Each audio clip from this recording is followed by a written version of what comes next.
Notre filière est en danger. Les industriels de l'agroalimentaire partent en guerre contre les pressions que leur fait subir la grande distribution. Des pressions pour avoir des prix toujours plus bas. La grande distribution est-elle en train de tuer l'industrie agroalimentaire française ?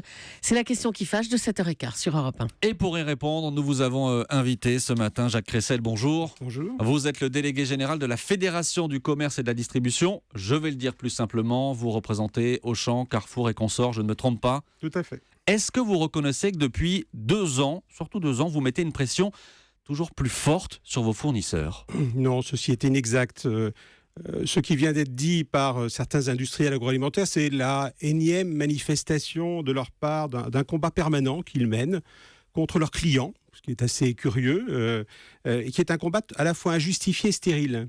Il est injustifié parce que qui peut croire qu'une entreprise comme Nestlé, comme Coca-Cola, qui représente des centaines de milliards de chiffres d'affaires, qui ont des marges qui sont 11 fois supérieures aux nôtres, sont en difficulté dans des négociations. C'est naturellement complètement absurde, d'autant plus qu'ils représentent des parts de marché qui sont gigantesques, souvent 50 à 80%. Vous parlez de Nestlé. Écoutez ce que dit le PDG de Nestlé.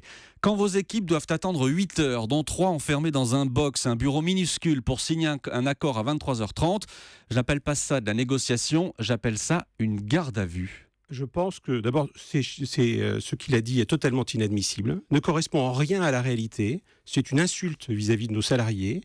Et je rappelle simplement une chose, c'est que Nestlé est une entreprise qui fait 100 milliards de chiffre d'affaires, qui est la première entreprise mondiale, qui fait 15% de marge nette après impôt, alors même que nous faisons 1% de marge nette, qui a des produits qui sont indispensables, qui représentent souvent 70-80% sur un même produit. Mais là, vous prenez...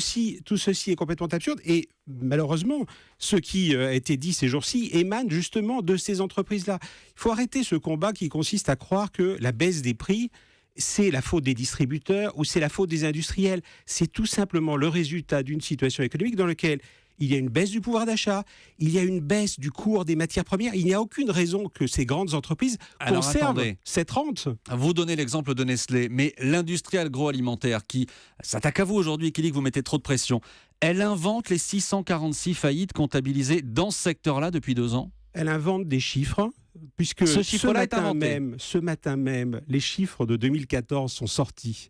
Ils montrent que l'industrie agroalimentaire a vu son chiffre d'affaires progresser l'année dernière. Ils montrent que le niveau des faillites a régressé, que le niveau des créations d'entreprises n'a jamais été aussi élevé. Mais il reste que la baisse de 650 l'emploi a faillites en 2 ans. arrêtée. Bien sûr qu'il y a des faillites, mais il y a plus de création d'emplois que de faillites. Il y a beaucoup plus de faillites dans le commerce qu'il y en a dans l'industrie agroalimentaire. Donc ce sont des débats qui n'existent pas. Arrêtons ce combat permanent et occupons-nous des vrais sujets. Les vrais sujets, ce sont les PME. Ça, il y a une vraie difficulté sur les PME. C'est d'ailleurs pour cela qu'avec les représentants des PME, qui ne sont pas ceux qui s'expriment là, nous travaillons pour justement faire en sorte que leur place augmente dans nos rayons. C'est ce qui se passe aujourd'hui. Nous avons une augmentation très forte de la place des produits locaux, des produits de spécialité, des produits de niche. Ça, c'est important. Mais vous parlez des PME, Jacques Cressel. Un autre point, on se rend compte que l'investissement dans le secteur agroalimentaire est au point mort en France. L'investissement, ça c'est dangereux pour l'emploi de demain. L'investissement en 2014, l'année qui vient de s'écouler, d'après l'industrie agroalimentaire elle-même, a augmenté de 3%.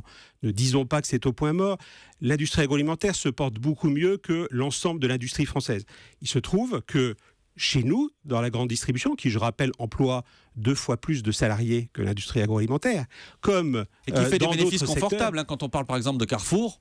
Pas du tout. Les bénéfices ont encore explosé l'année dernière, Écoutez, la marge de la grande distribution, c'est un peu plus d'1%. C'est-à-dire que sur un panier de 50 euros, un caddie de 50 euros, ça représente 50 centimes. Les industries agroalimentaires dont on parle à l'instant, c'est 12%.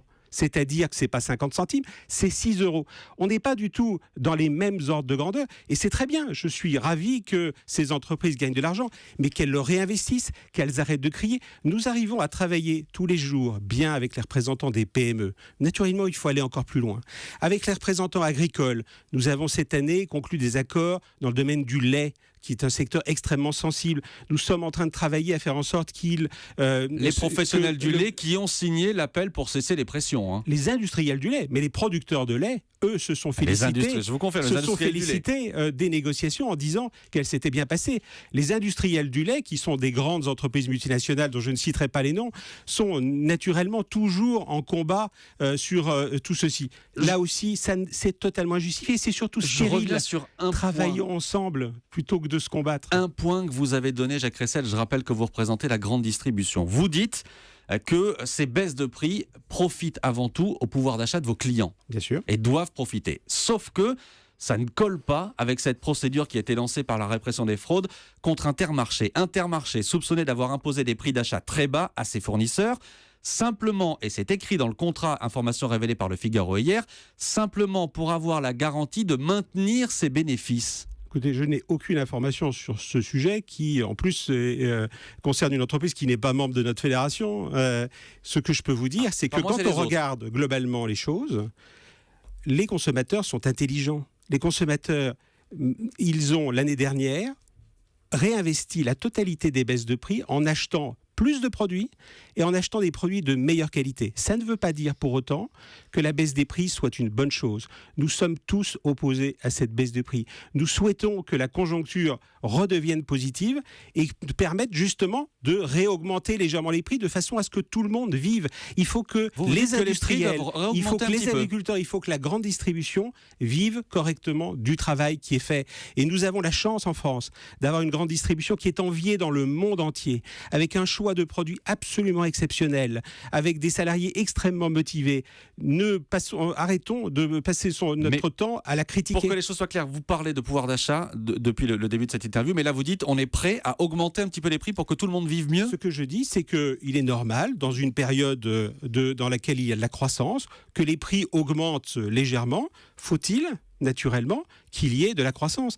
Pour cela, mettons-nous autour de la table avec les industriels pour savoir comment dynamiser la consommation, pour savoir comment faire en sorte que les PME se portent mieux, pour faire en sorte que les filières agricoles en difficulté, pour lesquelles nous avons d'ailleurs nommé des médiateurs spéciaux pour les aider, puissent effectivement survivre, parce que dans certains cas, c'est un sujet de survie. Occupons-nous du consommateur.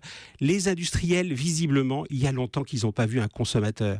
Nous sommes au contact permanent Jacques de ceci. Ressel, message entendu. Merci à vous. Je rappelle que vous représentez donc là la grande distribution. Merci d'être venu ce matin en direct dans les studios d'Europe